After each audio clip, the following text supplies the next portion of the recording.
Ok, sơ sơ bong bồn này, để bong bồn khơi mình chẳng, để nhom bằng hành mình tịch mình cứ chiaประเภท brand đom Daiwa Salamandora SV TW 103 HL left hand ចឹងមានន័យថាដៃឆ្វេងបងប្អូនណាសេរីផនគេ Salamandora SV TW 103បាទអញ្ចឹងមុននឹងចូលទៅមើលដុំឲ្យច្បាស់ជាងហ្នឹងហើយយើងមើល spec វាបន្តិចណាហើយសម្រាប់រវល់ជុំ7.1នៅក្នុងមួយជុំហើយទម្ងន់ស្រាលមែនតើបងប្អូនណាហើយ190ក្រាមទេបាទហើយMac Drang ផងគេគឺ5គីឡូអញ្ចឹងទូទៅនិយាយទៅ5គីឡូវាដូចខ្ញុំតែនិយាយដែរអញ្ចឹង5គីឡូគឺលឿហ្វឺសល់បាទហើយយើងរវៃខ្សែមួយជុំបាន71សង់ទីម៉ែត្រហើយចំពោះបដាងគឺ7គ្រាប់7 BB ហើយនឹងហើយ2គ្រាប់ជាបដាង CRBB បងប្អូនដឹងអា CRBB ហ្នឹងឯងអា CRBB ជាប្រភេទបដាងការពារទឹកការពារទឹកប្រៃការពារអីហ្នឹងគឺអត់ធ្វើឲ្យស្នឹមអត់ឡើងច្រេះអីទេបាទអា2គ្រាប់ហ្នឹង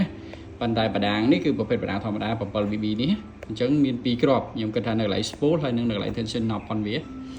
ហើយសម្រាប់ spec ផ្សេងដែលវាដាក់មក technology វាហើយ Daiwa ប្រភេទកន្លែងរត់ខ្សែវា TVing system ហ្នឹងឯងទីខ្ញុំនឹងបង្ហាញ TVing system ហ្នឹងហើយ spool SV concept បាទហើយនេះ CRBB នេះគឺប្រភេទបដាងការពារជម្រាបទឹកការពារទឹកប្រៃកុំឲ្យស្នឹមកុំឲ្យអីហ្នឹងឯងហើយនេះហើយ Ultimate Tournament Drang បាទអានេះខ្ញុំអត់យល់ដែរប៉ុន្តែយើងនឹងទៅមើលទាំងអស់គ្នាណាបាទអញ្ចឹង spec គេប៉ុណ្្នឹងហើយអានេះប្រព័ន្ធ technology គេបពាក់មកជាមួយនឹងដុំហ្នឹងបាទអានេះចំពោះប្រអប់ផុនគេស្អាតនិយាយទៅបាទតោះយើងទៅមើលអីដុំម្ដងនេះបាទប្រភេទដុំបាទនេះ TVing system ហ្នឹងដូចខ្ញុំបង្ហាញដែរអញ្ចឹងឯងអញ្ចឹង Daiwa ដែលខ្ញុំស្រឡាញ់ជាងគេគឺវាធ្វើកន្លែងរត់ខ្សែមកគឺមមួនហ្មងបាទកន្លែងរត់ខ្សែពេលយើងចុចទៅគឺវាមានសេរីភាពនៅក្នុងការចេញពេលដែលយើងគប់អញ្ចឹងវាអត់មានហើយសម្ពាធការកកិតខ្លាំងដោយសារវាមានរុនពេលយើងគប់ទៅចំហៀងចេះខ្សែវារត់បានល្អវាអត់មានកកិតជាមួយនឹងកន្លែងរត់ហ្នឹងណាបើស៊ីមីណូអីហើយរុនវាទូចអញ្ចឹងទៅបាទអាហ្នឹងហើយ technology គេបពាក់បានមុនហាមអ្នកណាគេមក copy តែ copy ជាប់បាទជាប់ទោសទៀតបាទអានេះប្រភេទអី SV spool នឹងអីបាទ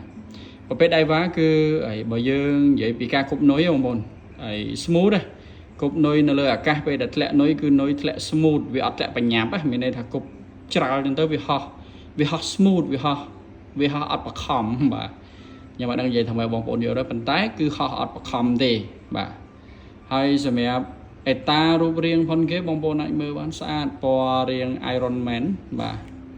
ដៃផងគេហ្នឹងនិយាយទៅអេតាស្អាត Salamandora នេះហើយខ្ញុំ recommend សម្រាប់បងប្អូនដែលលេងត្រីដើមដៃរដូវកាលទឹកកំពុងតែភ្លៀងនេះចិត្តមកដល់ហើយគឺខ្ញុំ recommend មែនតើសម្រាប់អ្នកដែលចូលចិត្តលេងនុយស្រាលគប់នុយតូចហើយលេងត្រីពីគីឡូតូចដល់គីឡូមួយជុំអាប្រភេទដុំនេះណាតែបងប្អូនយកទៅលេងអីក៏វាតបានដែរគាត់ថាអី spec ដែលខ្ញុំ recommend ហ្មងគឺគីឡូស្រាលដល់គីឡូមួយជុំបាទ2គីឡូចុះ1គីឡូអីហ្នឹងហើយបើត្រីដើមដៃនុយតូចគឺមកឆ្ងាញ់បងប្អូនខ្ញុំធានាឲ្យហើយដុំនេះ smooth ហាប់ណែនពើហ្មងដុំនេះមកទឹកកាត់នៅក្នុងស្រុកញៀវទិញថ្មីប្រអប់ប៉ុន្តែស្អាតណាដុំនេះស្នាមបន្តិចទួចបំផុតដែលមើលមិនឃើញទេបើមិនសង្កេតទៅបាទនិយាយទៅបងប្អូនទិញដុំនេះទៅបងប្អូន